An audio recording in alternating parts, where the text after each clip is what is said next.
Good evening, Larchmont and Mamaroneck. It's Thursday, November 12, 2015. I'm Kat Galliano, and welcome to the Local Live.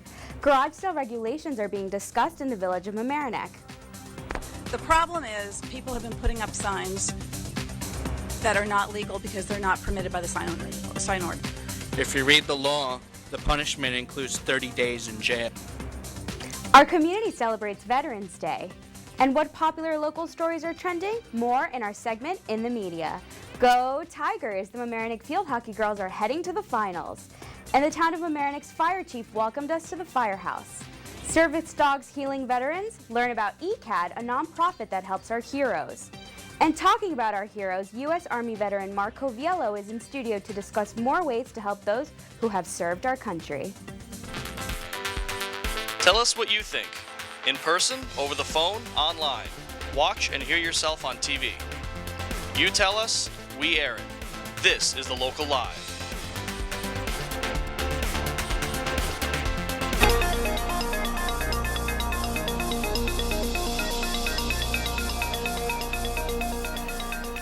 Good evening, Larchmont and Mamaroneck. I'm Rebecca Paganini, and welcome to the Local Live. Last Monday at the Village of Mamaroneck Board of Trustees meeting, there were public reactions in response to a new resolution addressing the issues with tag sales. The resolution would have residents pay a fee and register for a permit in the village in order to host their tag sale. So the solution to the problem is now adopting a new law where people now have to go to Village Hall, apply for a permit, pay some sort of a fee. I don't know what the fee is going to be. And if two people want to have a tag sale together, two neighbors want to have it, both have to sign the application. Only 3 people are allowed to be involved in the tag sale. That includes relatives. So I guess if you have 2 kids, one of them has to stay indoors. It just seems kind of silly to solve. The problem is people have been putting up signs that are not legal because they're not permitted by the sign order. If you read the law, the punishment includes 30 days in jail.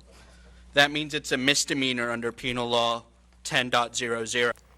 The issue was later tabled when it came to light that a failure to adhere to the law could potentially result in up to 30 days of jail time and a permanent criminal record. This week, our community celebrated Veterans Day and honored their sacrifice with a series of events throughout Larchmont and Mamaroneck. The celebration started early on Tuesday at Mamaroneck High School, where there was an exhibition displaying pictures of fallen soldiers from World War II.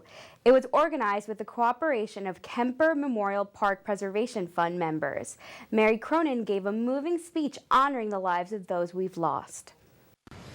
The showcase that we have today contains photographs of the 12 men from Mamaroneck and Larchmont that were killed in Vietnam from October 1965 to June of 1971.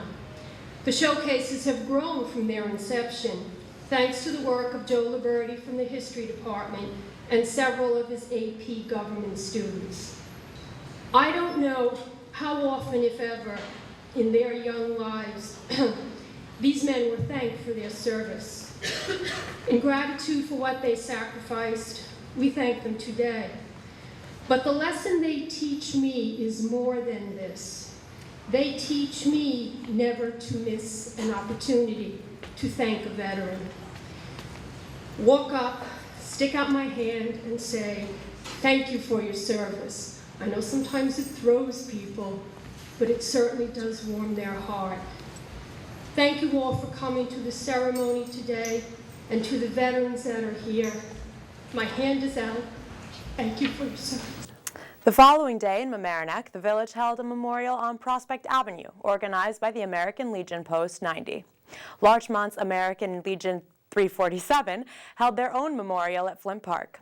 Members of our community and public officials paid their respects to those who gave their lives for their country. Larchmont Mayor Ann McAndrews shared a picture of her mother-in-law, one of the first females to enlist to serve at Pearl Harbor. This is a picture of Yeoman First Class Phyllis Sullivan McAndrews. My mother-in-law was one of the first women from Iowa to become a member of the Waves. And she was in communication at Pearl Harbor. And so this came across her desk. She saved a copy from General Eisenhower, that surrender of all German forces in Holland, Denmark, Northwest Germany, Helgoland, and the Frisian Islands becomes effective at 0800, probably European time, tomorrow, 5 May. My mother-in-law was so proud the day my son graduated from the Naval Academy. And she was always a tremendous fan of the U.S. Navy. So, thank you all for your service, and thank you for giving me the privilege of showing you a little personal and to what Veterans Day means to my family.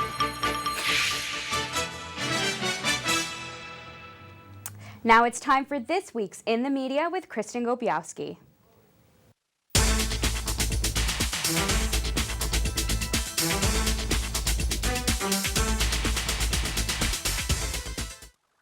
Save the Sound, along with Long Island Soundkeeper and Atlantic Clan Farms of Connecticut, are suing Westchester County and municipalities of Larchmont, Town of Mamaroneck, Village of Mamaroneck, New Rochelle, Pelham Manor, Harrison, Portchester, Rye, Rybrook, Scarsdale, and White Plains for violating the Clean Water Act.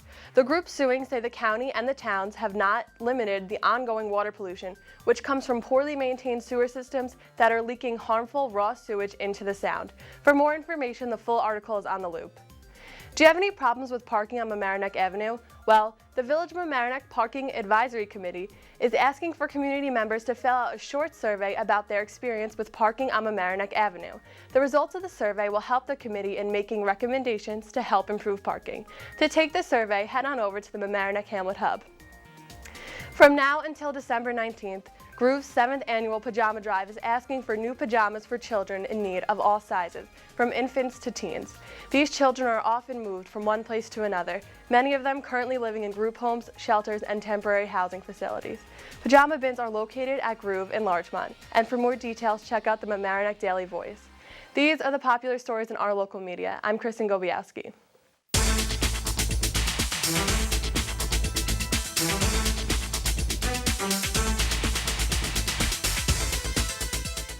Coming up, we talk in studio with Afghanistan and Iraq veteran Marc Coviello. He'll take your questions live on the air. Now, it's time for our weekly trivia question.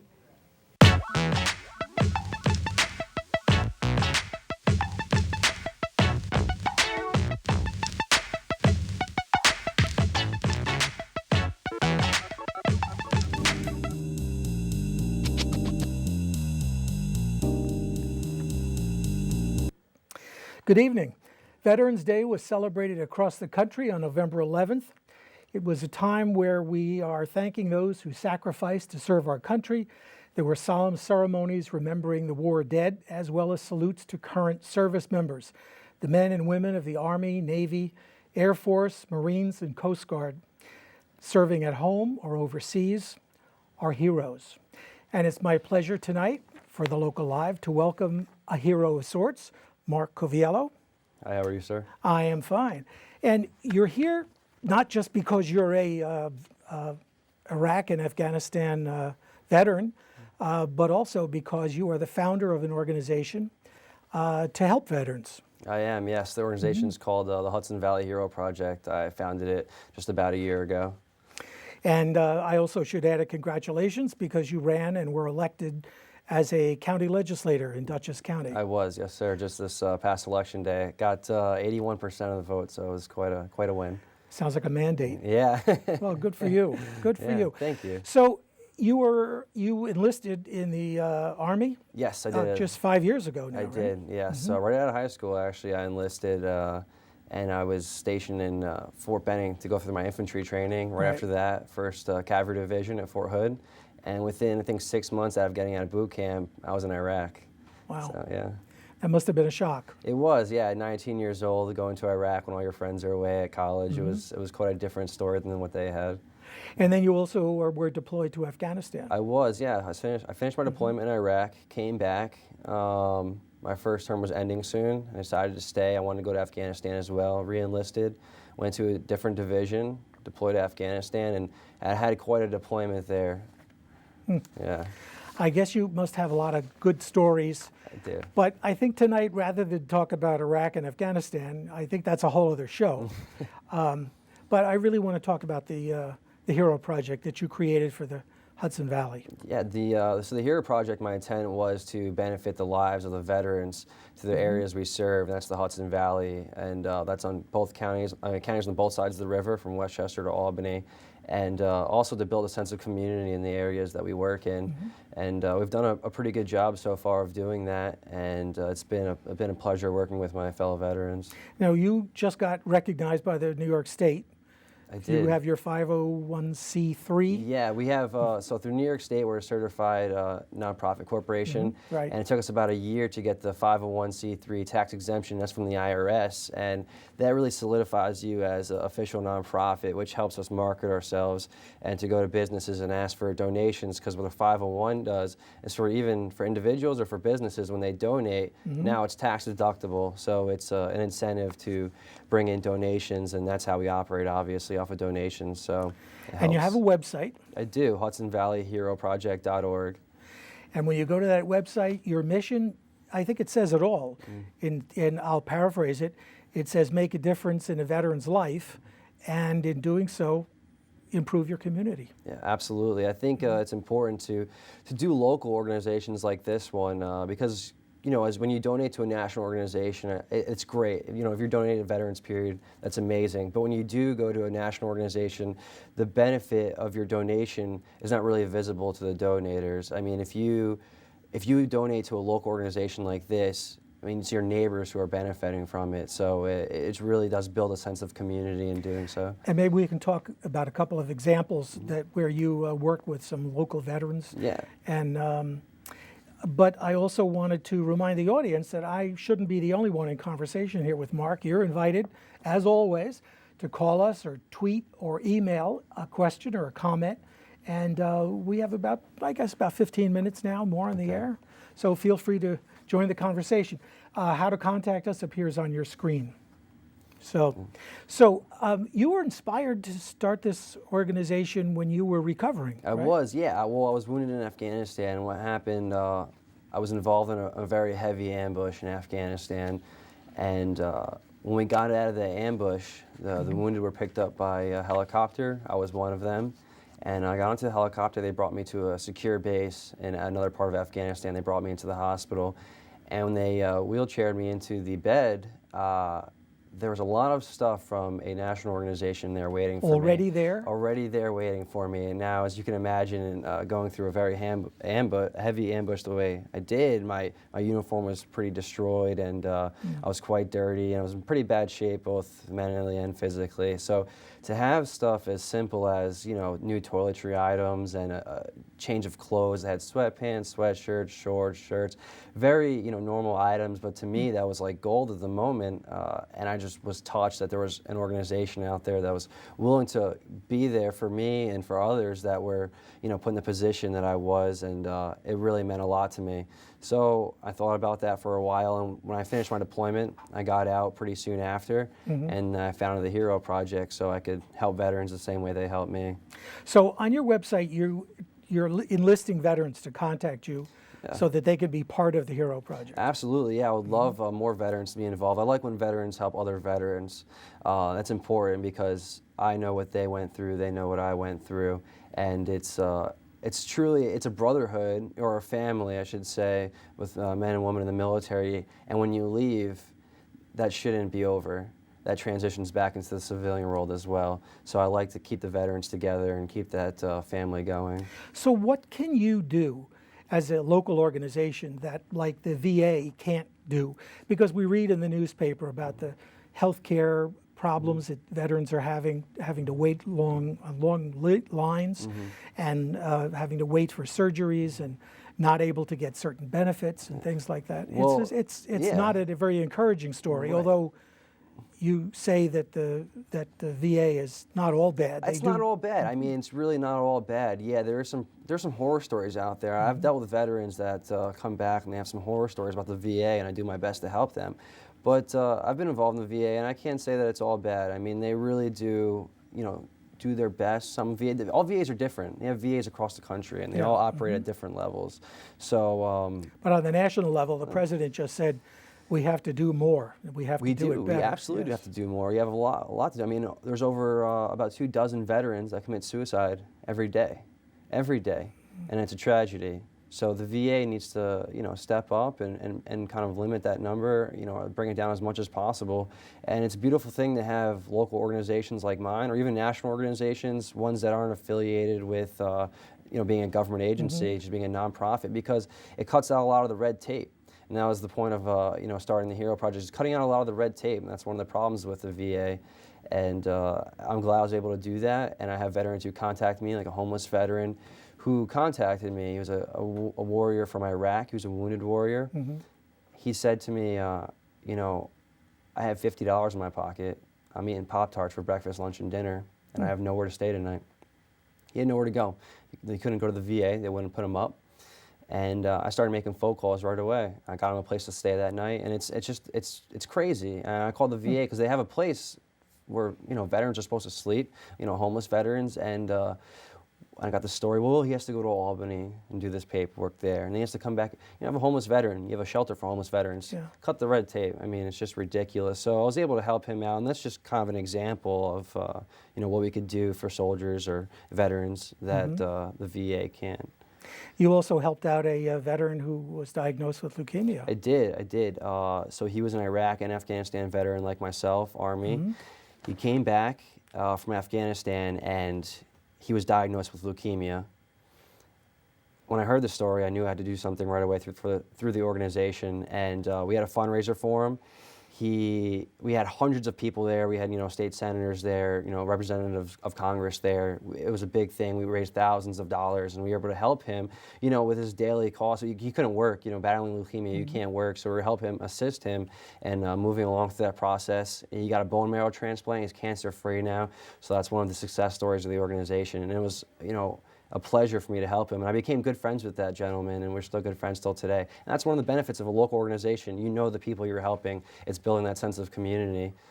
And you also help somebody with college tuition assistance? Yeah, that's our main program, really. It's one of my main things for the organization is to assist veterans and succeeding in their educational endeavors. Because one of the big problems is homeless veterans, and I think education is a key component in battling that fight. And in that fight, because education is a key to getting a good career, and you gain a lot of wonderful attributes coming out of the military, like leadership. But nowadays in the job market, that just doesn't cut it. You need an education and a skill set.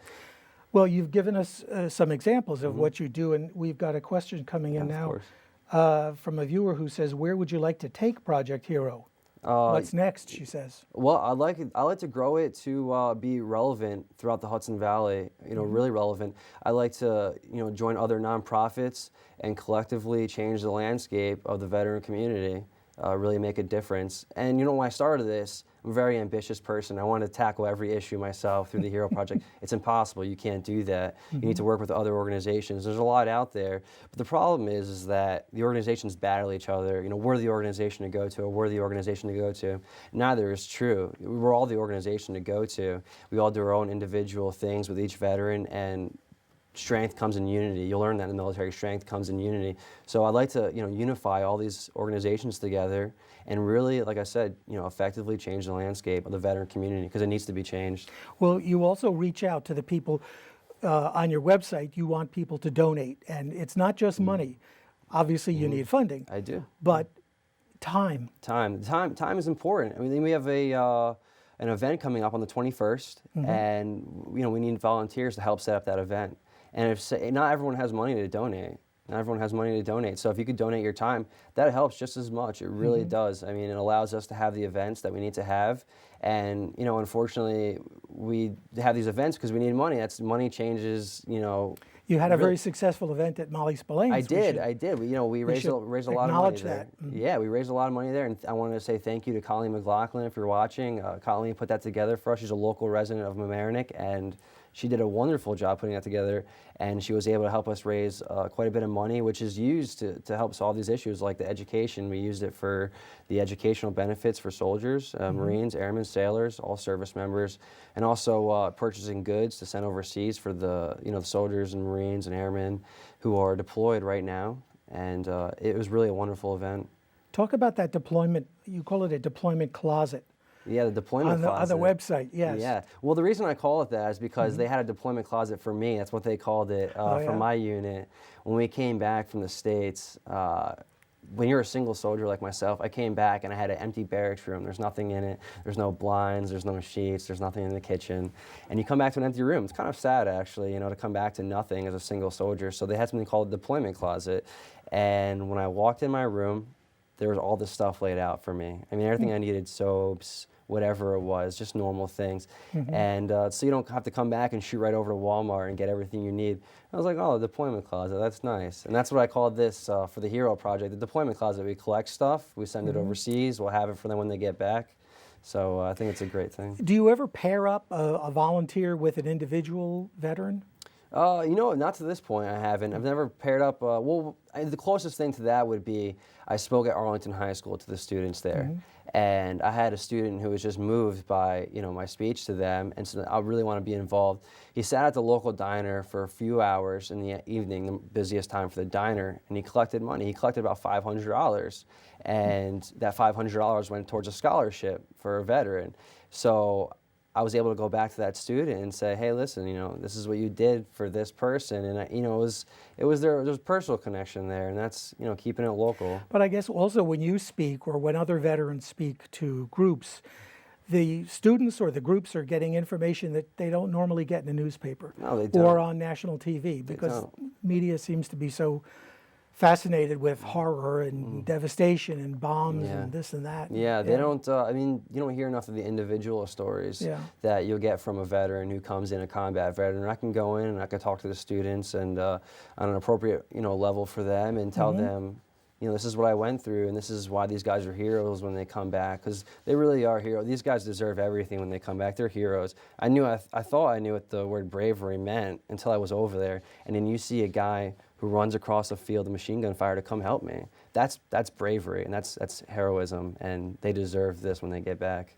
So on your website, your programs are the tuition assistance, the deployment closet, I love that term, and also benevolent programs. Yeah, benevolent programs. So what I wanted to do is not limit myself to just tuition assistance and deployment closet, because every veteran's an individual. They have their own individual needs. And we get to do some pretty cool stuff for veterans. This one Marine came back.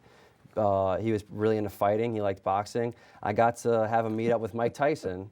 He had got a one-on-one, hang out with Mike Tyson, signed gloves, and was paid for by the Hero Project. And you know, it's the kind of stuff they deserve when they get back. One veteran from Vietnam, big ZZ Top fan, gave him front row seats to a ZZ Top concert for him and his wife. Benevolent programs, just stuff that doesn't have to do with, just for the individual. Also, I mean, helping the leukemia soldier, that was a benevolent program.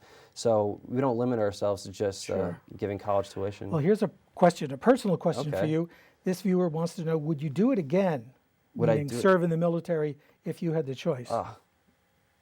Absolutely. Yeah. I couldn't say absolutely enough. It was quite an honor for me to serve my country, and there's no greater honor than doing that. And the people that I became family with while I was over there were just the most amazing people I've ever met in my entire life. They're my heroes, and I would do it, every day of the week again. So the project, it not only helps the veterans that you contact, but it also seems to be helping you transition back to civilian life. Tremendously. Yeah. When I transition, it's a hard transition going from the military to the civilian world. It really, it's so difficult to do so. And that family I'm talking about is a big thing. And when I left, to have that family still there for me, it helped out a lot. So staying involved in the veteran community helped me tremendously. And, I'm trying to help these guys, but I'll be honest, I think they've helped me more than anything. That's a great tribute to them. Yeah. I want you to mention your website again, because you're also soliciting donations and corporate sponsorships. Yeah, too. absolutely. If the website is www.hudsonvalleyheroproject.org.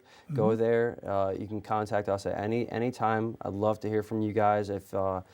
If you'd like to donate, that would mean the world to me and the other veterans that we serve. If you know any local businesses that would like to sponsor the organization, that would mean the world to us. Yeah. Terrific. Well, Marc, thank you so much for coming down on a rainy night I appreciate and spending some time with us. And I'd love to have you back, and we can talk more about your project and other things in association with the veterans. Absolutely, anytime. I appreciate it. Nice Thank you, meeting sir. you, Nice Mark. meeting you too, sir. And folks, the show is not over yet. Stay tuned for more of The Local Live.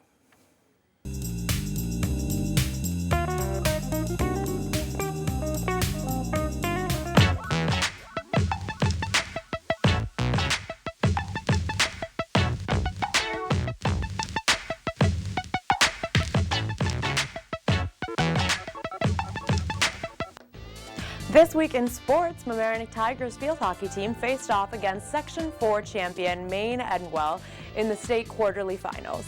LMC-TV sports producer Rob Moretti has the highlights.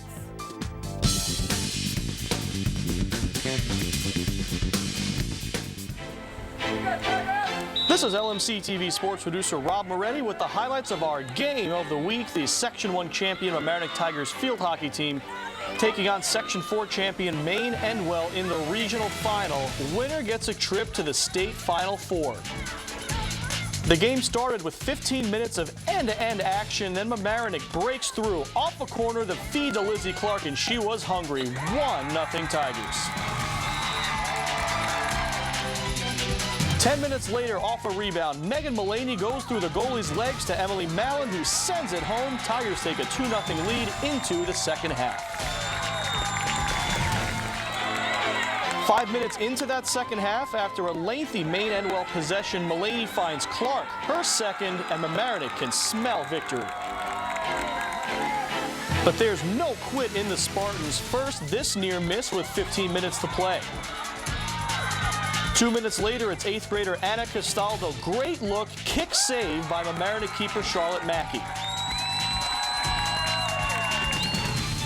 Then, off a corner, Allie Misavage has one sail right over the crossbar. Look again, that one was headed in, but Sophie Miller got a stick on it to send it high. Does it sound like we're building up to something? We are. Spartans force a scrum in front of the goal. Sam Palmer bangs it in. It's a 2-goal game with 10 minutes to play. The Spartans kept winning corners left and right. Then Allie Misavage, now a 1-goal game with 5.5 minutes left.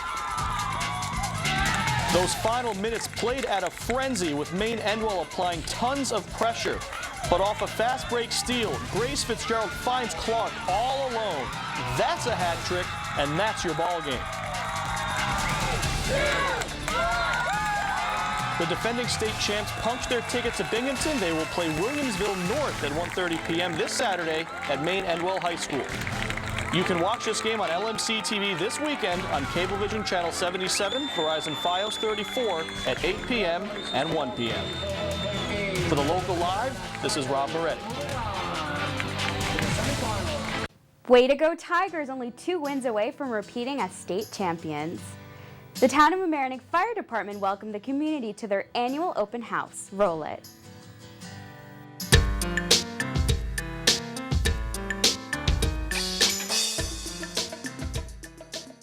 Good afternoon again from the Town of Mamaroneck Fire Department's open house. I'm standing in front of, actually at the back of Rescue 6. As we're walking down along Rescue 6 here, I want to show some more equipment. We have a tremendous amount of wood on here. If we have to stabilize a vehicle that may have rolled over, we have wood and items called chocks on here. We also have air reels as well as large air tanks to fill breathing apparatus bottles. If we're at a fire scene, we can bring this with us and fill the bottle. Joe is going to answer some questions about the fire department and what we have.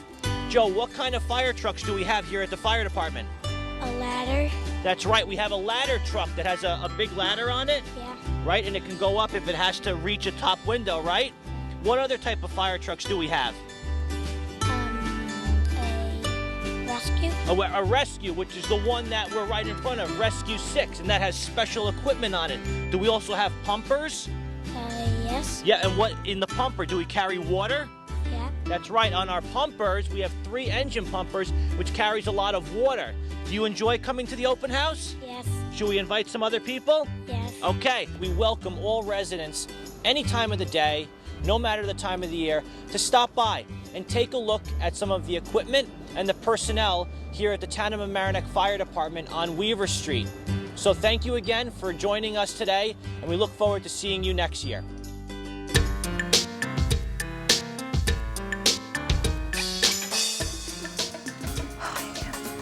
Our very own Shayla Navarro traveled to ECAD, Educated Canines Assisting with Disabilities, and learned how this organization assists its veterans. Let's check it out.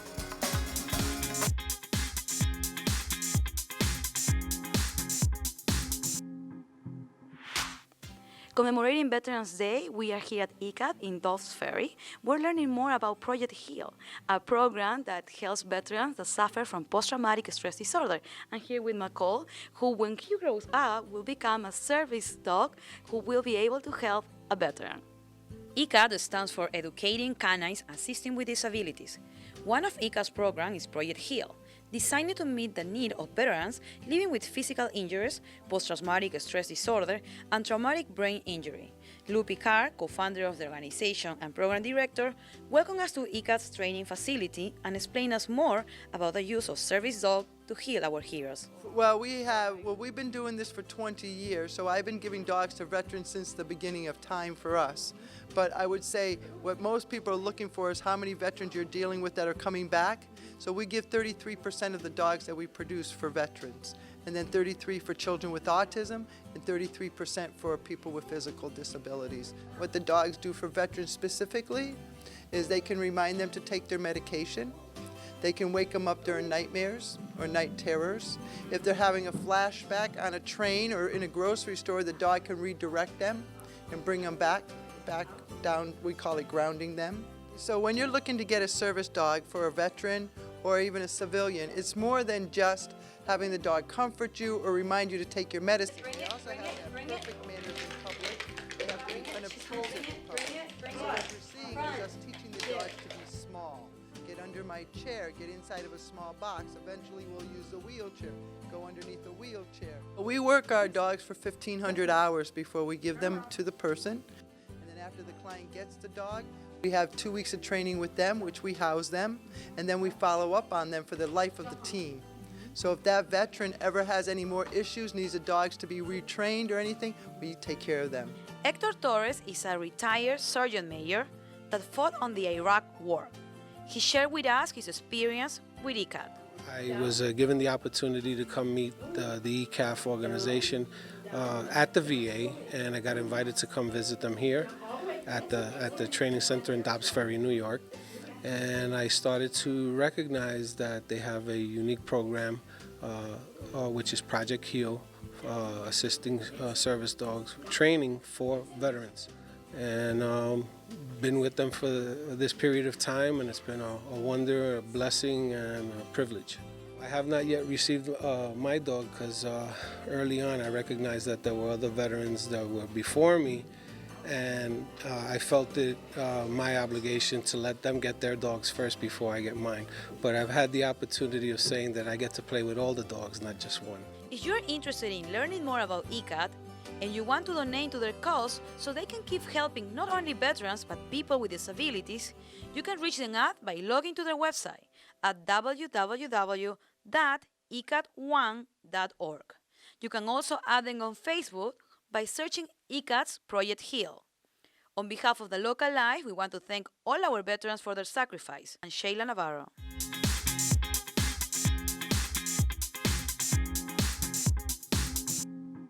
Don't just watch TV, make it!